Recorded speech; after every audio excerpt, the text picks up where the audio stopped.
Bonjour à tous. Chaque dimanche, Écho 237 jette un regard sur quelques faits saillants, des sujets qui meublent les unes des tabloïds à travers l'émission Le Focus. Le rendez-vous incontournable qui relate les dossiers croustillants qui font l'actualité du 237. Installez-vous confortablement. Au menu de cette édition de votre émission Le Focus, s'achemine-t-on vers une mise en détention d'Aloïs Parfait-Vroom, auditionné durant de longues heures cette semaine au groupement de gendarmerie territoriale du Fundi sous instruction du préfet. Le président national du Forum républicain est accusé d'incitation, de violence et d'apologie du crime à la suite de ses propos tenus sur une chaîne de télévision dimanche dernier. Nous donnerons la parole à quelques acteurs politiques concernant cette actualité. Tel un phénix, Samuel Etofi s'intègre finalement le comité exécutif de la CAF. C'est au terme d'un feuilleton à rebondissement que l'ensemble des délégués ont voté par acclamation l'actuel président de la Fédération camerounaise de football. Le phénomène Samuel Etofi sera analysé avec notre chroniqueur sportif en direct de Yaoundé. À 7 mois de l'élection présidentielle, le Cameroun enregistre seulement 210 000 nouveaux inscrits sur les listes électorales. Ces données ont été rendues publiques par Elections Cameroun lors de la première session ordinaire du Conseil électoral tenue cette semaine à Yaoundé.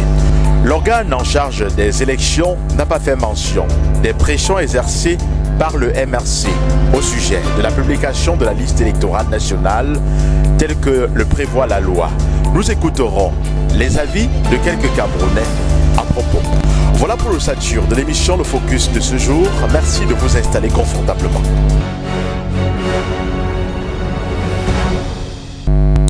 Merci d'intégrer Écho 237 dans vos habitudes.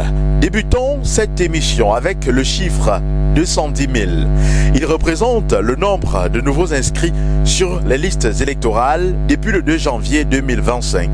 L'information a été rendue publique jeudi dernier par le président du Conseil électoral. C'était au cours de la première session ordinaire de cette institution. Bien qu'une hausse de 45% par rapport au taux enregistré lors du premier trimestre de l'année dernière soit observé, l'on constate tout de même un relâchement au niveau de l'engouement observé au départ chez les populations.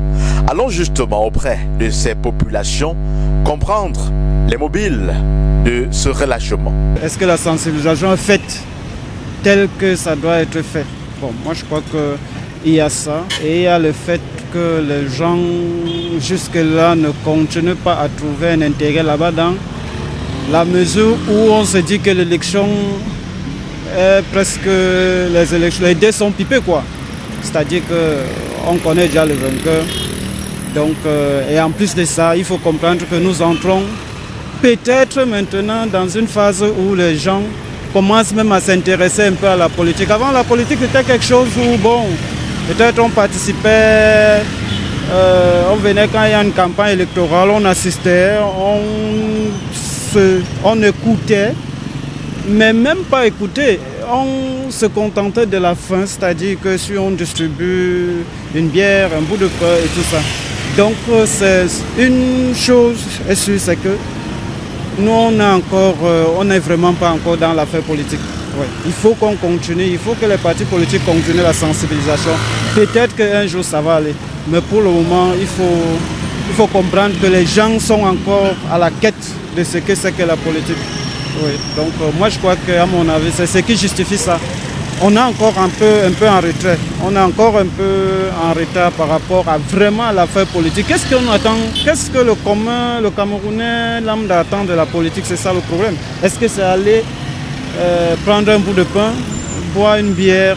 Est-ce que vraiment aller écouter peut-être je sais pas moi, un tel président d'un parti politique, sa profession de foi, ce qu'il a dit? Qu'est-ce qui les intéresse? C'est ça la problématique, c'est ça le problème en fait. Je crois pertinemment que nous ne sommes pas encore à ce niveau-là. On est encore au niveau où on attend tout d'un parti politique. Ça veut dire qu'on n'y va pas pour participer effectivement, mais pour recevoir beaucoup plus. C'est-à-dire, on sait que là-bas, on va nous donner telle chose, on va nous donner telle chose. C'est pour cela que vous verrez, la majorité des partis politiques, très peu de membres ont les cartes des partis.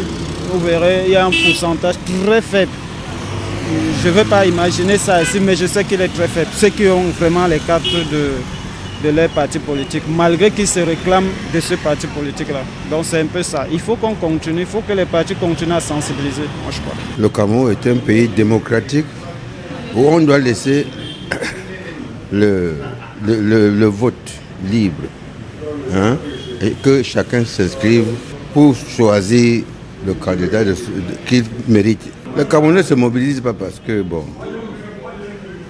ils sont trop découragés. Il y a un manque d'emploi. Surtout la jeunesse actuelle ne veut pas se mêler dans la politique. Et c'est pourquoi que nous avons moins des électeurs. Voilà. Pour que ça change, il faut que les Camerounais s'inscrivent. Le problème politique doit sensibiliser la masse pour qu'ils s'inscrivent sur la liste électorale. Et c'est à partir de là que le jeu se fera. Signalons que pendant la dite session qui était consacrée, entre autres, à l'examen et à l'adoption du rapport trimestriel d'activité, le Conseil électoral a ignoré les récriminations formulées contre lui par le MRC concernant la non-publication de la liste électorale nationale. Aloïs Parfait-Voum sera-t-il condamné pour ses opinions politiques après son intervention dans une émission dimanche dernier où il a déclaré, en citant Laurent Gbagbo, quand les institutions sont bloquées, les coups d'État sont nécessaires, rajoutant la basse est une chance pour le Cameroun. Le président national du Forum républicain fait l'objet de plusieurs auditions à la brigade de gendarmerie territoriale sous ordre du préfet du Fundi. Il lui est reproché de faire l'apologie du crime. Je vous propose d'écouter quelques réactions des observateurs de la scène politique sur la question. Je situe son interpellation dans le cadre général de la répression que subit les Camerounais au jour. Pour moi, c'est une intimidation. Il a exprimé une idée. Pour lui, il trouve que, voilà, je ne sais pas pourquoi on lui a envoyé là exprimer une idée. Et en tant que président des partis politiques, il a le droit de s'exprimer sur certains sujets. Il y en a qui ont tenu des propos plus durs que Parfait, mais ils n'ont même pas été interpellés. Donc je me pose la question, est-ce qu'il y a 2 poids 2 mesures? Et Parfait se situe dans le cadre de l'exercice des activités politiques. C'est un leader politique. Et en tant que leader politique, il a le droit de se prononcer, de donner son avis sur certains sujets. Ça, c'est mon opinion. Je ne sais pas pourquoi on va lui tenir rigueur, alors qu'il y a des citoyens camerounais qui ont tenu des propos plus graves que Parfait, mais qui n'ont jamais été inquiétés. Donc, dans ce pays, il y a la politique de 2 poids, 2 mesures. Et ce n'est pas bon pour la nation camerounaise. Et je dirais que l'esprit de conciliation, l'esprit de dialogue construit les États, les nations fortes. La répression détruit les États. Il faut éviter de pousser la répression à un certain niveau, au niveau suprême. Parce que ça, c'est une violence psychologique qu'on exerce sur les Camerounais. L'État ne peut pas légiférer dans tous les domaines. Ça va de soi qu'en tant qu'homme politique, tu dois t'exprimer sur certains sujets, sur certains débats. Tu as le droit, on n'a pas besoin de prescrire ça non, dans une loi. Ça va de soi, non. C'est dans le cadre de ses activités de politicien. C'est un chef de parti politique, il a le droit de se prononcer. La liberté d'expression, c'est aussi dire à l'autre ce qu'il ne veut pas entendre de ses oreilles. La liberté d'expression ne veut pas dire faire des courbaties, faire des atalakou, comme on dit au quartier. Ce n'est pas la liberté d'expression. La liberté d'expression, c'est dire ce que tu ne veux pas entendre, ce qui fait mal. C'est ça la liberté d'expression. Ce n'est pas la pensée unique, parce que là on se trouve dans la pensée. Les gens voudraient absolument qu'on pense comme eux. Et ce n'est pas bon. Si on veut construire une nation, il faut éviter les extrêmes. Vous allez arrêter finalement tous les citoyens. Tu t'exprimes sur un sujet, on t'arrête. C'est pas sérieux. En sport, Samuel Eto'o-Fils rejoint le comité exécutif de la Confédération africaine de football, annoncé inéligible en janvier avant d'être remis en course par le tribunal arbitral du sport. C'est au terme d'un feuilleton à rebondissement que le président de la Fédération camerounaise de football serait élu par acclamation. Pour mieux analyser cette autre actualité, nous avons sollicité l'avis de Donaldson Manga. Il est journaliste et chroniqueur sportif. Il nous appelle en direct de Yaoundé.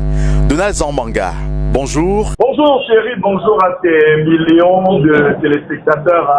Infiniment, je suis reconnaissant d'être une fois de plus celui-là qui essaiera comme ça d'éclairer les lanternes de celui-là. Ok, merci infiniment pour votre disponibilité. Contre toute attente, Samuel Eto'o-Fils a été élu par acclamation membre du comité exécutif de la Confédération africaine de football au terme d'un long feuilleton, un feuilleton à rebondissement. Quel commentaire vous suscite justement cette actualité? Tout d'abord, je dirais que ce n'est pas contre toute attente parce qu'il faut être un inculte de la procédure et des différents scrutins au niveau de la Confédération africaine de football pour considérer ce qui s'est passé comme une victoire, même si c'en est une.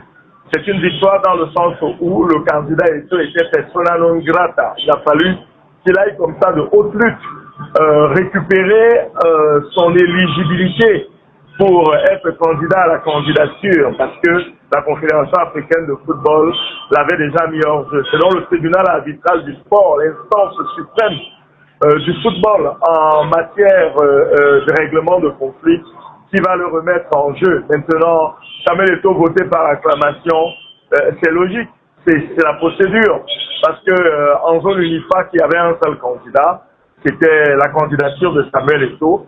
C'est donc normal puisque chaque zone, vous savez, la Confédération africaine de football est subdivisée en plusieurs zones. Par raison pour laquelle vous allez remarquer qu'il n'y a presque pas eu d'affrontement et que tous ceux qui entrent dans le comité exécutif l'ont été par acclamation. Donc, ce n'est pas inédit. Je suis journaliste jusqu'au bout des ongles et dans le métier qui est le nôtre, c'est le train qui n'arrive pas à l'heure qui est une information et qui est un scoop. Si Samuel Eto'o n'était pas entré dans ce comité exécutif, je pense que c'est là qu'il y aurait eu l'information. Mais c'est logique puisque son prédécesseur, déjà le sénateur Sédou Mbondoya, faisait également partie de ce comité exécutif où il jouait d'ailleurs le rôle du 4e vice-président chargé des compétitions. Donc Thierry, je ne trouve rien d'extraordinaire, même si certains font comme quand on a un peu de beurre. Moi, on en a plus, on veut étaler. Il n'y a pas de raison pour sabrer le champagne. C'est tout à fait logique que Samuel Eto'o soit là. Et même si ça avait été quelqu'un de temps-temps-pion, le sénateur Sédou Mbondoya, par exemple, dont la candidature avait été également adoptée par acclamation, c'est la logique, c'est la règle. En zone UNIFAC, il y avait un seul candidat et la candidature de Samuel Eto'o devait passer, elle est passée. Est-ce qu'on peut dire à ce sujet que Motsepe, le président Motsepe aurait pesé de son poids pour soutenir Eto'o, puisqu'il était d'abord mis à l'écart, ensuite réintégré à la suite justement des injonctions données par le TAS, le tribunal arbitral du sport. Samuel Eto'o-Fils aurait bénéficié certainement d'un soutien, peut-être celui du président de la CAF. Je ne pense pas que Samuel Eto'o bénéficie d'un soutien d'un membre de la CAF. Le président de la Confédération africaine de football est bel et bien celui dont l'institution avait déclaré Samuel Eto'o persona non grata. Donc, je ne pense pas que par un coup de baguette magique, ce qu'il pensait de l'homme hier ait changé dans la nuit.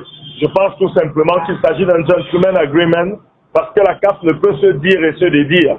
Une fois que le tribunal arbitral du sport avait remis en course le candidat Samuel Eto'o, une fois que sa candidature repassait dans le champ de la légalité, eh bien Motsepe devait faire avec lui. Motsepe doit diriger 52 confédérations via la Confédération africaine de football qui est la plus forte et la plus puissante.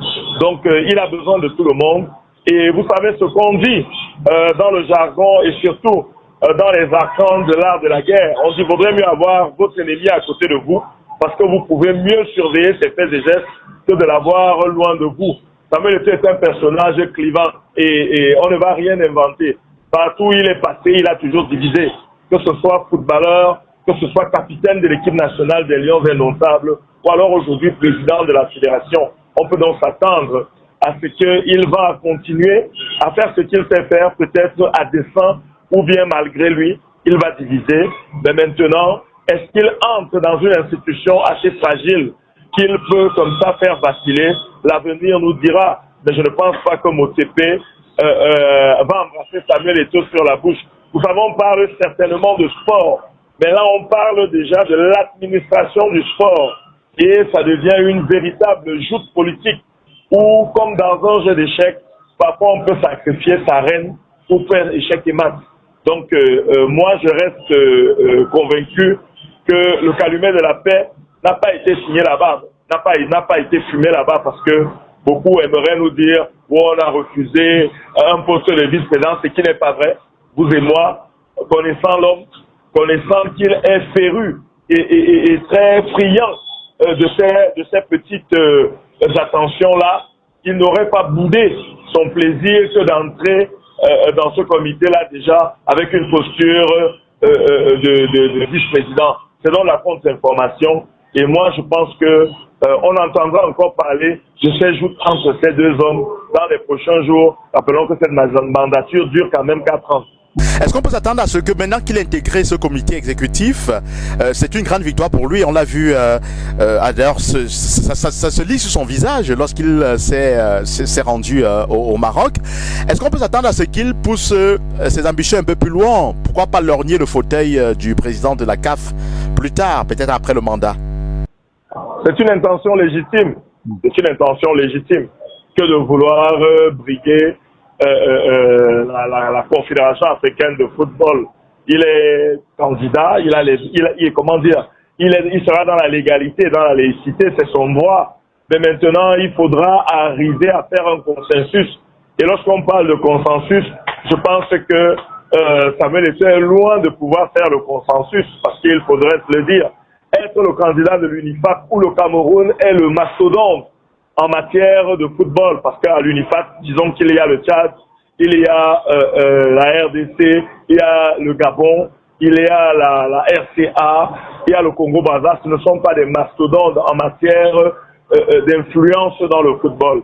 Donc du coup, je pense que chaque fois qu'un Camerounais voudra être le candidat de l'UNIFAC, ça va passer. Mais maintenant, pour arriver en haut lieu, surtout n'oublions pas la chute du dernier Camerounais à ce niveau-là. Samuel Eto'o peut-il dire qu'il est innocent avec la chute de Issa Hayatou?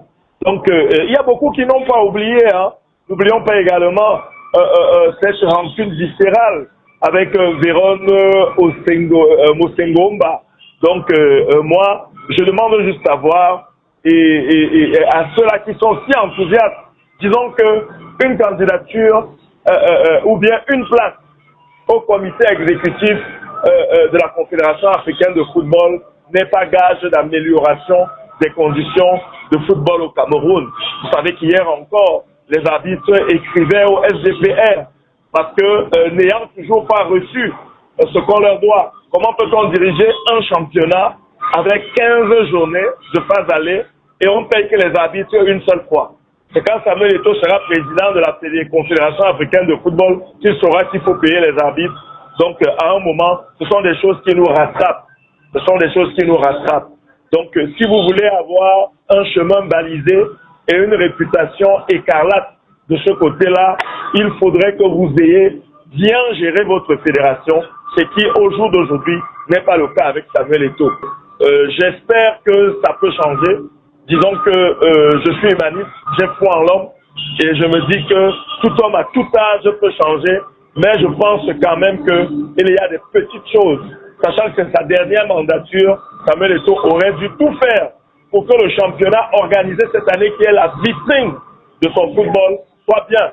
Mais comme on ne peut pas cacher certaines choses, elles sont remontées à la surface et tout le monde sait aujourd'hui que dans le championnat camerounais, les arbitres sont corrompus parce qu'ils ne sont pas payés. On était l'un des meilleurs championnats en Afrique, 14e ou presque quand il arrivait. Aujourd'hui, nous sommes 20e.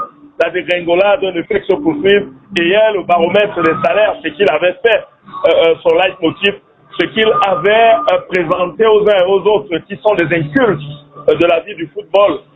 C'était, depuis qu'il est là, les footballeurs sont payés, mais c'est très faux. Le SINAFOC encore faisait une conférence du côté de Douala où vous êtes établi, où le SINAFOC nous dit que durant les 2 derniers mois, on parle de 25% des salaires payés en Elite One. On parle de 22% et chez les filles, il y a 2 mois de salaire impayé. Donc, ça ne va pas en s'améliorant. Celui qui dit le contraire, c'est un menteur. Je sais qu'ils viendront encore s'agglutiner et avoir des commentaires très peu élogieux. Mais moi, je suis journaliste. Si je voulais être quelqu'un qui a des franges, je serais musicien, même Grand Barack a des franges. Donc, je suis sûr que j'en aurais eu. Je suis pas là pour dire ce qui va plaire, Thierry, malheureusement. Merci infiniment, Donald Zambanga. Merci pour cette brillante analyse. Merci infiniment. Je vous en prie, Thierry, et je vous promets d'être toujours disponible chaque fois que vous ferez comme ça appel à ma modeste personne pour des éclairages qui peut-être pourront comme ça démêler les chevaux d'une équation dans le cerveau de quelqu'un qui avait du mal à comprendre certaines choses. Merci et bonne journée du côté de Yaoundé. Le focus de ce dimanche prend congé de vous tout en espérant que vous avez été satisfait des sujets traités et portés à votre attention. Cette émission a été réalisée avec la collaboration de Grazia Onguené et de Luc Bonguet. Merci de nous avoir regardés. Vous êtes de plus en plus nombreux à manifester de l'intérêt pour nos productions. Merci pour vos nombreux messages d'encouragement. Nous vous invitons à continuer à liker, à partager et à commenter. Et surtout, merci d'inviter vos proches à s'abonner sur Echo 237, la chaîne de valeur. Mesdames, Messieurs, merci pour votre attention. Retrouvons-nous très prochainement.